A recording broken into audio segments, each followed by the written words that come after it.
ಇರ್ತಕ್ಕಂಥ ಒಂದು ನೆಂಟು. ಓಕೆ. ಅದ್ರಗೋಸ್ಕರ ಅಲ್ಪಸಂಖ್ಯಾತರಲ್ಲಿರ್ತಕ್ಕಂಥ ಜೈನ ಏನು ನಮ್ಮ ಕಡೆ ಇದ್ದಾರೆ, ದ್ವಿಮಗರ ಮತ್ತು ಶ್ವೇತಾಂಬರ ಅಂತ ಎರಡು ಬರುತ್ತೆ.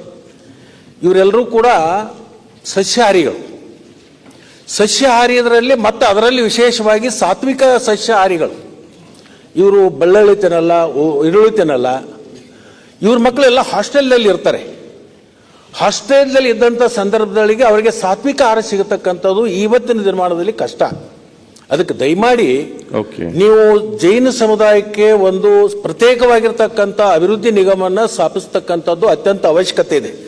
ನಾನು ಸಚಿವರಿಗೆ ಯಾಕೆ ವಿನಂತಿ ಮಾಡ್ತೇನೆಂದ್ರೆ, ಇವತ್ತೇನಾದರೆ ನೀವು ಸಚಿವರಾಗಿದ್ದರೆ, ಇವತ್ತು ಮಂತ್ರಿಗಳಾಗಿದ್ದರೆ, ಇವತ್ತು ಶಾಸಕರಾಗಿದ್ದರೆ ಹಸ್ತದ ಚಿಹ್ನ, ಆ ಹಸ್ತದ ಚಿಹ್ನ ಕೊಟ್ಟಿರ್ತಕ್ಕಂಥವರು ಜೈನ ಮಹಾಮುನಿಗಳು.